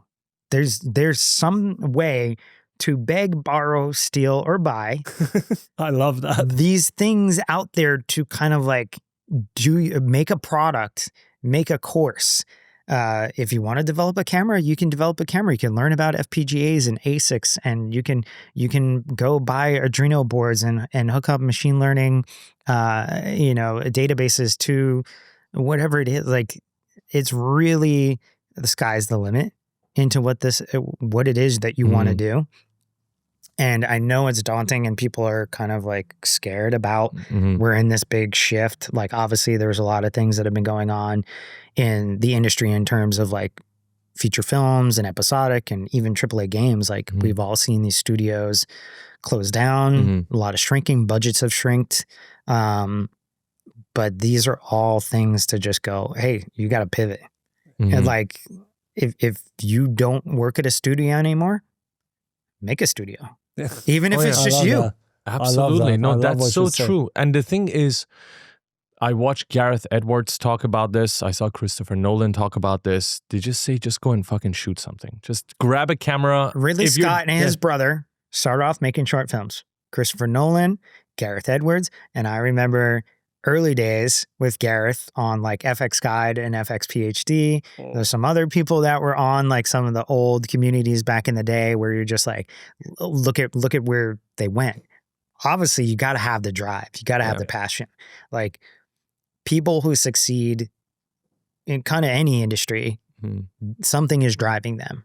They have that vision.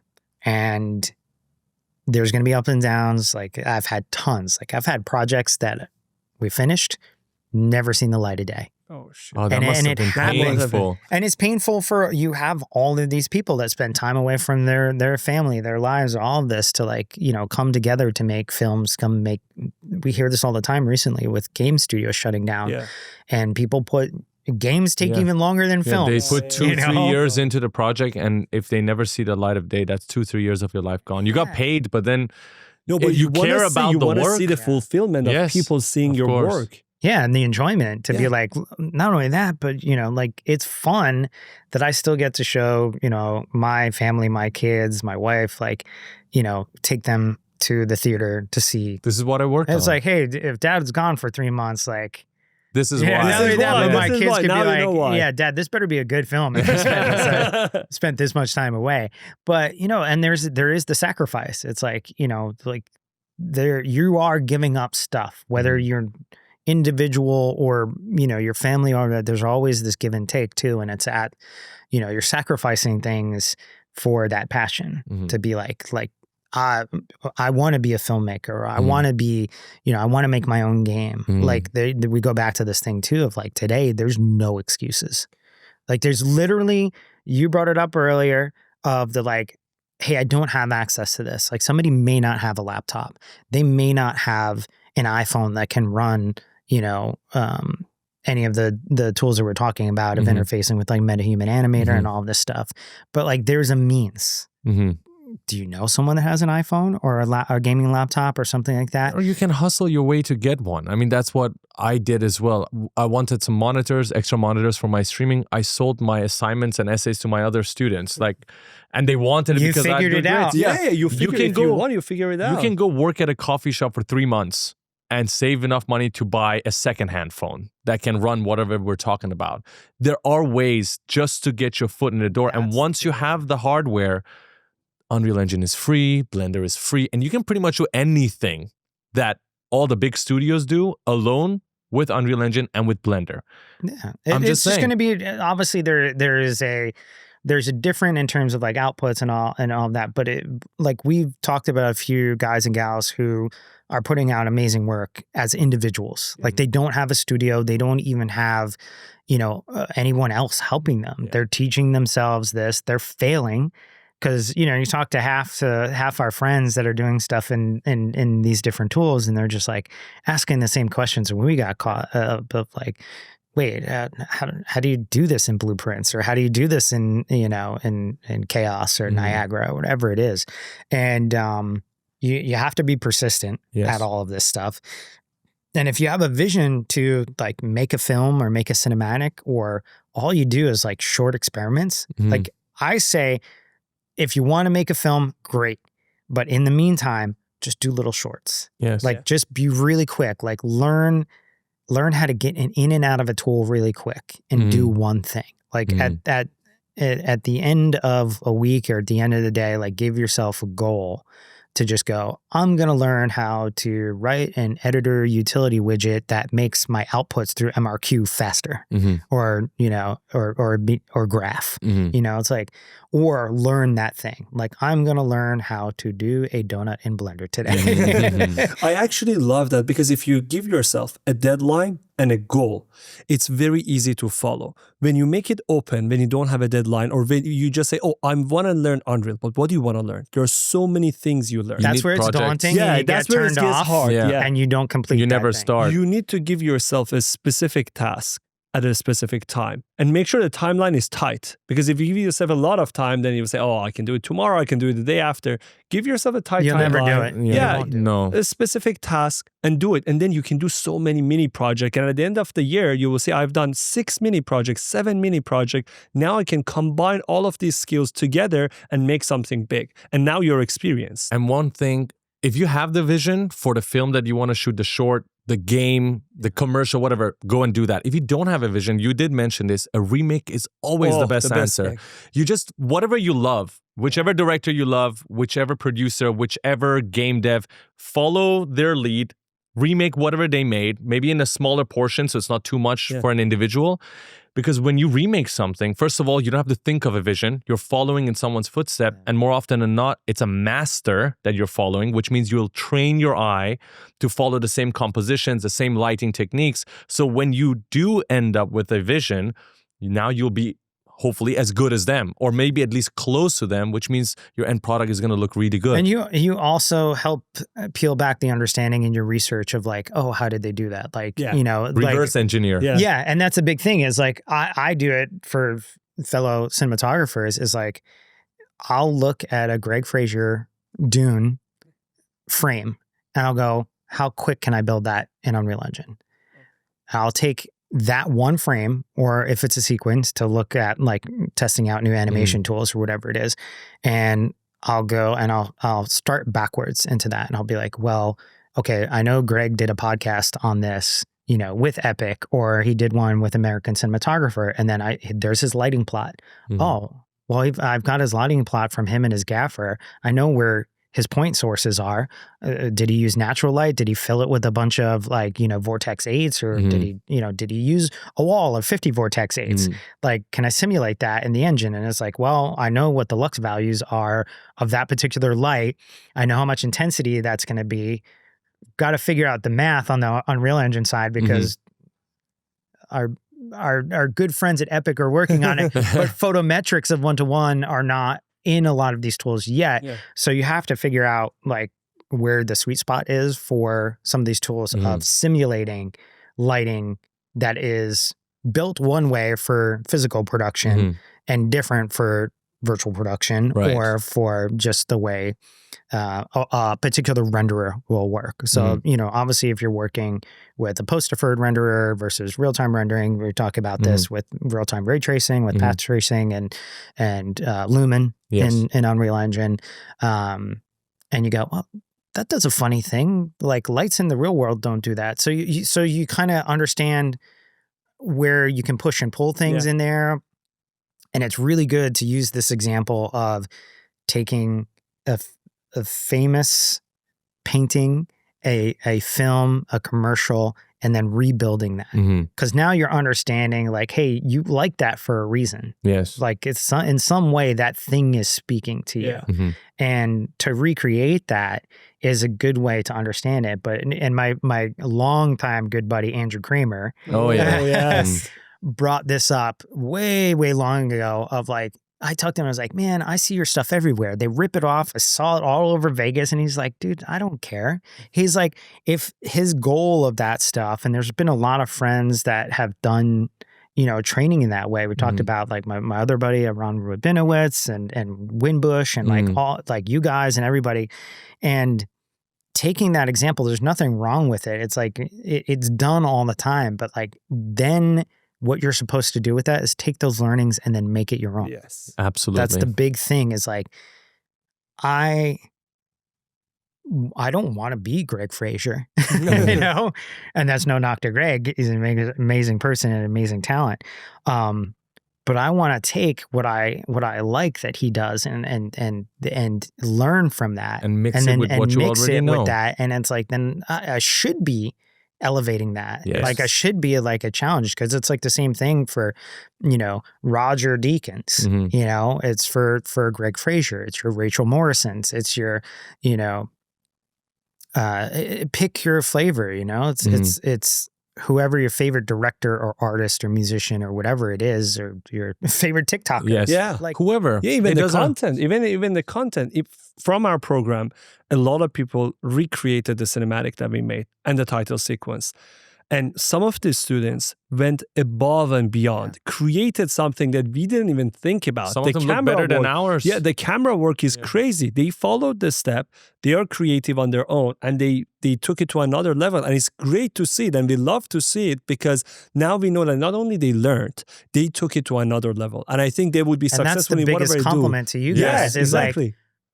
Like in the hope is you should want the people taking your course or anything like that to surpass that, because it's like, oh, they really got what we put out there. They took We the helped concept. them.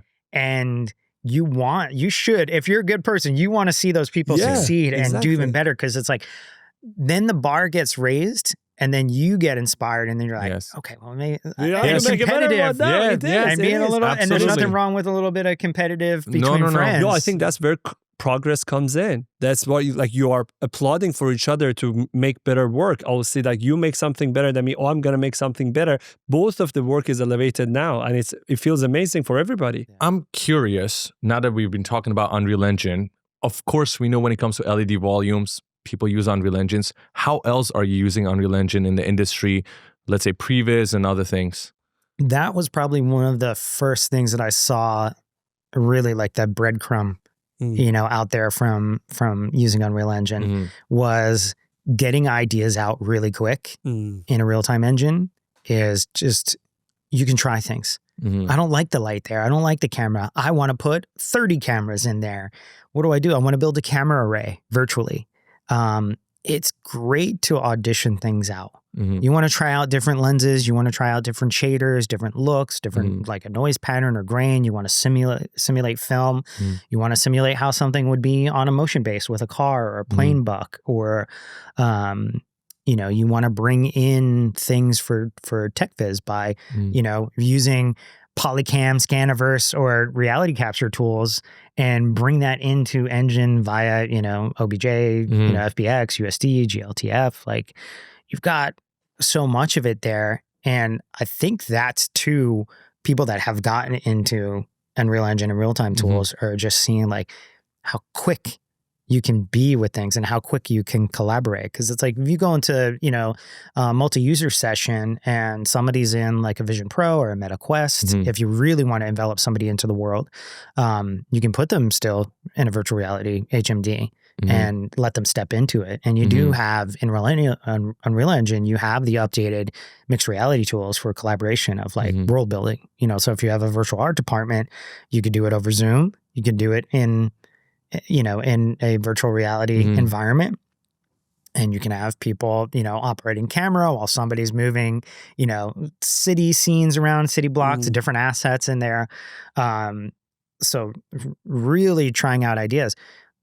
The cool part about it is you may never use Unreal Engine past that point, and you may go out and shoot on film practically, and you may never touch a green screen, a blue screen, a gray screen, or an LED volume, but you can do all your tech viz, your previs, any of the vizzes, your post viz, all the vizzes. You can do your stunt viz, stunt viz. Stunt viz. What is that? So like a stuntman. Yeah, as if we use a lot for stunt viz in simulating like anything that would be like what we see in Mission Impossible or any stunt in John Wick or anything like that. And you have a lot of stunt coordinators learning Unreal Engine because they may have previously had somebody else, a 3D artist that has been doing stuff in Maya or Blender or, some other Viz program. And they're just picking it up because on the side, like when the stunt coordinators and the stunt departments go through it is, they want to do these things because the first and foremost thing is safety. Okay. So, to visualize this and get buy-in, this is what's really great about things like Unreal Engine is getting buy-in in early.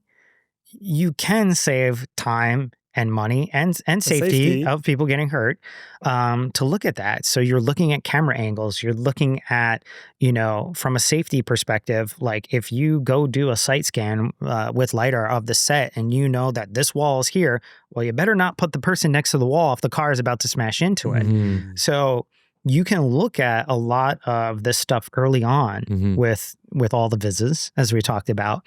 And at the end of the day, Unreal Engine's still free. Mm-hmm. It's like, yes, we have the licensing and we have, if you hit the tier level, then you're Mm-hmm. doing your rev share and you pay for them. course. Rightfully so. I mean, That's a lot of if you are R&D. making a feature film, you better pay for it because you're using it, right? Yeah, well, because we want those tools to Yeah, live exactly. on. Yeah. It's like, people have to get paid for all the hard work. There's a lot of amazing engineers and teams, at these different companies that are making these tools for us.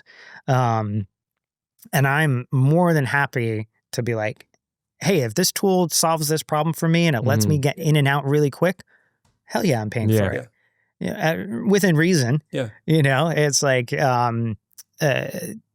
that's what's really cool about these tools and specifically about, working closely with the Epic team over the years and, signing on as an Epic partner. It's like my company, Spaceboy Labs, is a service partner with Epic.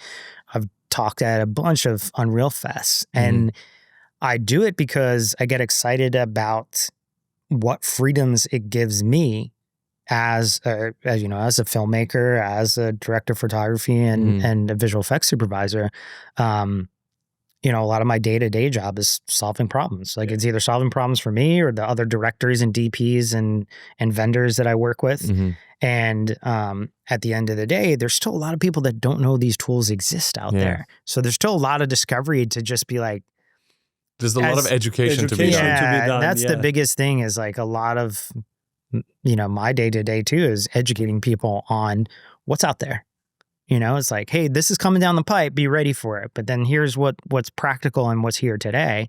And, looking at tools like Unreal Engine is really just looking at an ecosystem of, and I'm sure, Tim and Kim and Bill and everybody, the big execs at your world building. Yeah. Look at UEFN, look at Fortnite, look at Rocket League, look at everybody building different tools on that. And look, it's, whatever your flavor is, like you can pick other engines out there. It's just, we happen to be a little bit biased towards Unreal Engine. It does a lot of what we want it to do. No, the updates are so many problems. Insane. I think one of the best reasons, one of the most important reasons why the updates are so frequent and also so accurate to what people need is because they're trying everything with Fortnite.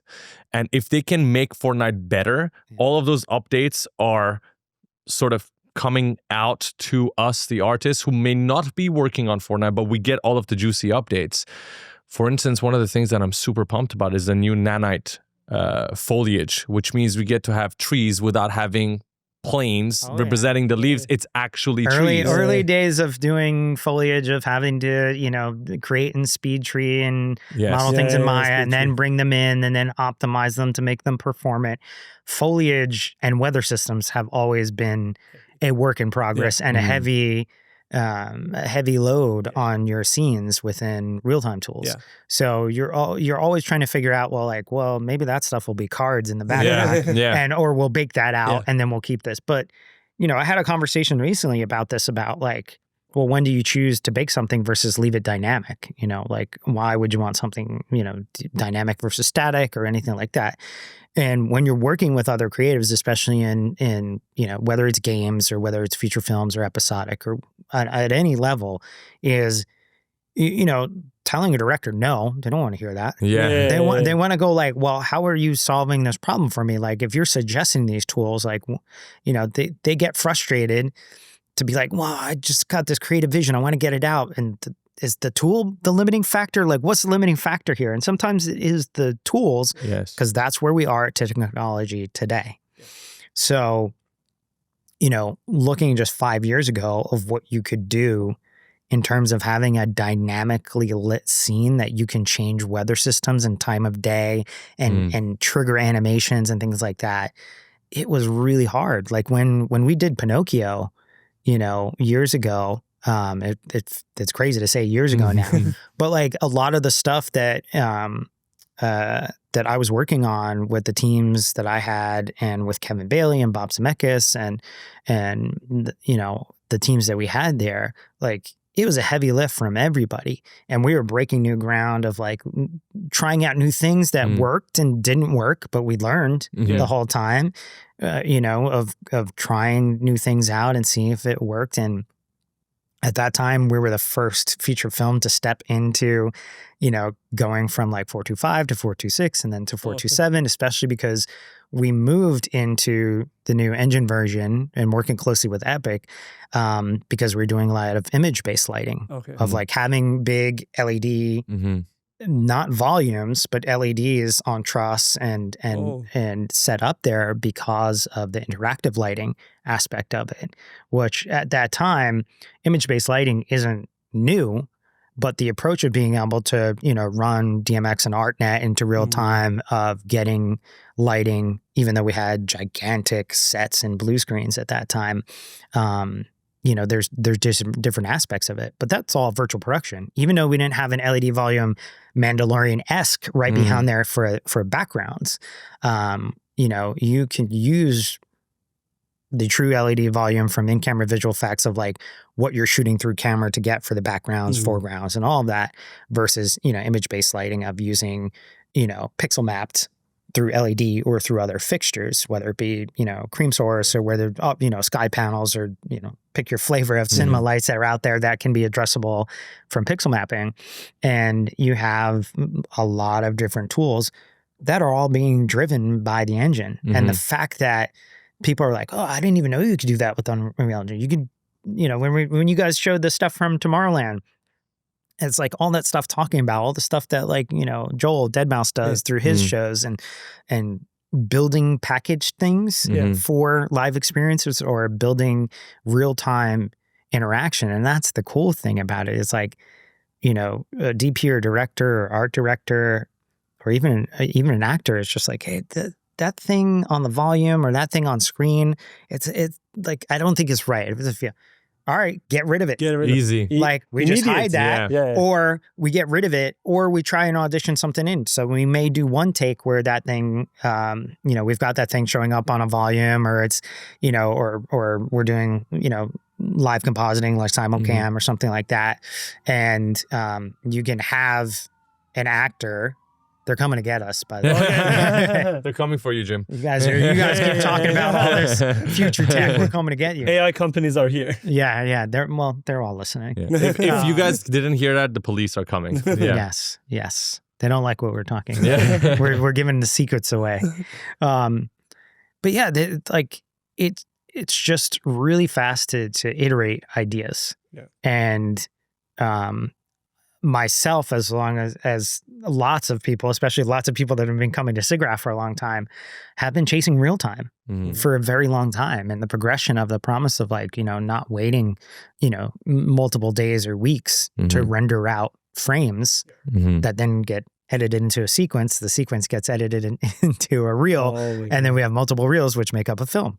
And that's what people like, is that the capability of the real-time decision-making of like auditioning things. And sure, you can pixel peep a bit too much to where you give somebody too many decisions, and that's like, hey, you got to make a decision here. Is like, is it 3 p.m. or is it midnight? What are we doing here? Like, so that having that vision too is also really important to be like. Vision is so important. Absolutely. And you mentioned different people coming to the engine doing different things, like Deadmau5 coming for his music shows. We have DOPs, we have stuntmen.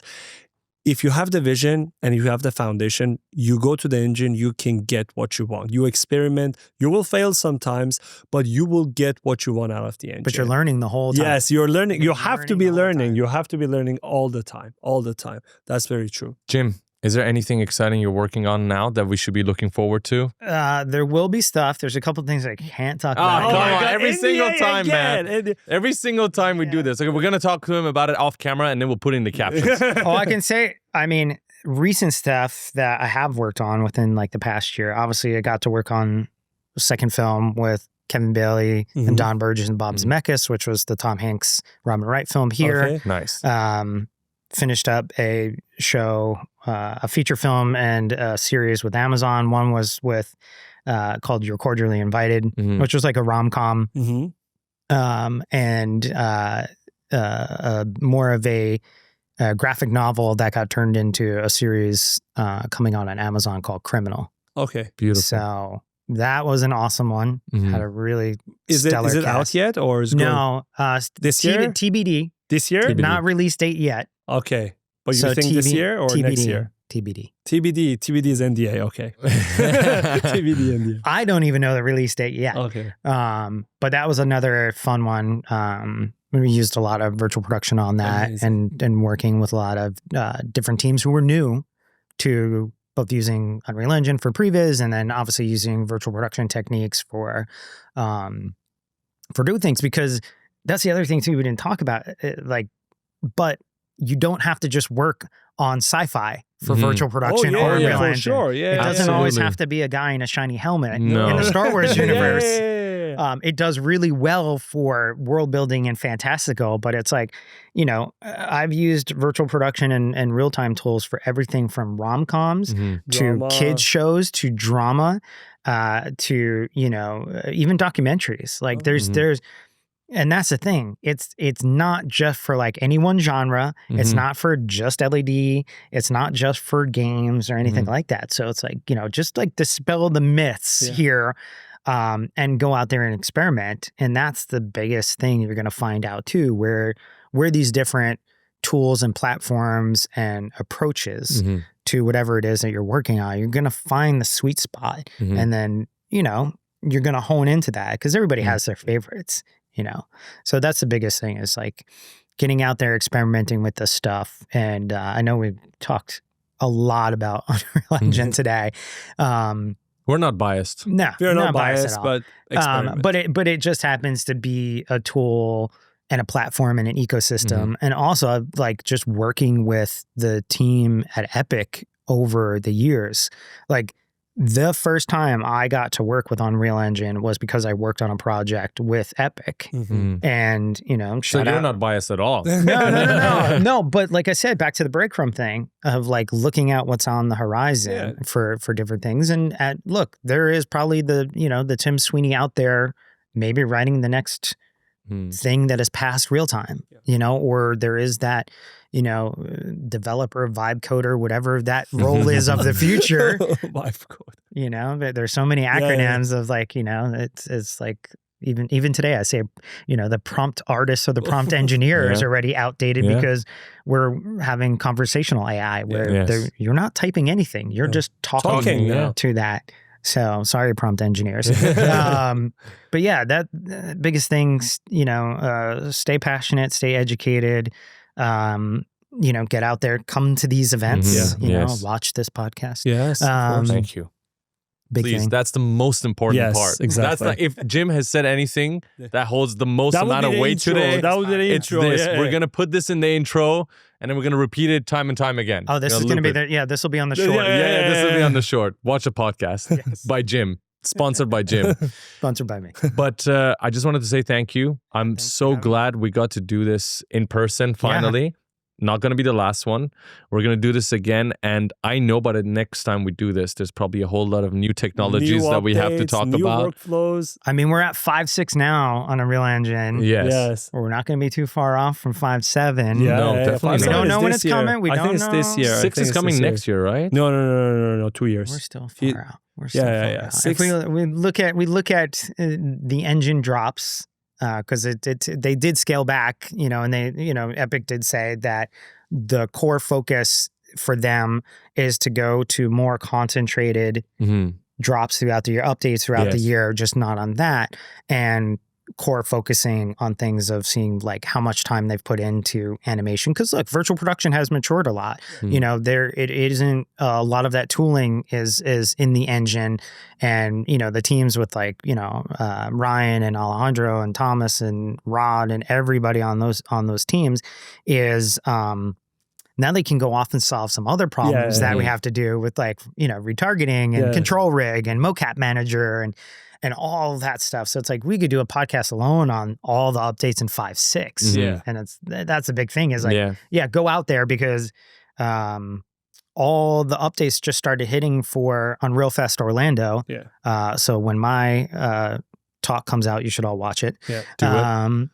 Of course. There's a lot of good ones. Do you know when it's going to be released? I think my talk should be imminently out, like maybe right after this one goes live. Okay. We're going to put the link. But you have put the link in the description. So if you go on the Epic YouTube page, you could go to any of even the previous Unreal Fests, and then you see all the talks that get updated after that. So like Unreal Fest Orlando was in June. Still a lot of work to edit all. There's lots of talks, but like all the internal teams at Epics that did their talks too. So like all the stuff on MetaHuman Animator updates, because really exciting 5.6 stuff. was a big MetaHuman update. So go watch it all.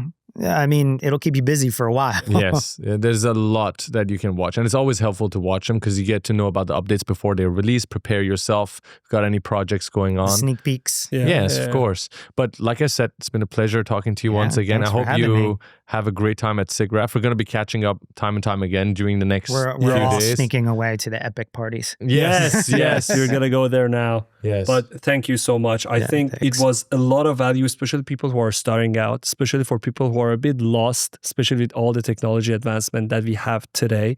I think this podcast will help a lot of artists. So thank you. Yeah, just get fueled up with a lot of good espresso. Yes, and hit the engine. Yeah, so get out there. I love that. Thank you guys Thanks, for watching and listening as well. See you guys in the next episode. Thank you guys so much for watching and listening to another episode of the Bad Decisions podcast. Our goal is to bring this conversation in front of millions of people. And therefore, we have one little request from you. Because if this conversation helped you, then you can help other people hear it too. The way you can help is by leaving a 5-star review on Spotify and Apple Podcasts, and follow us on Spotify and YouTube. That's it. We'll see you guys next week on Tuesday. Thank you.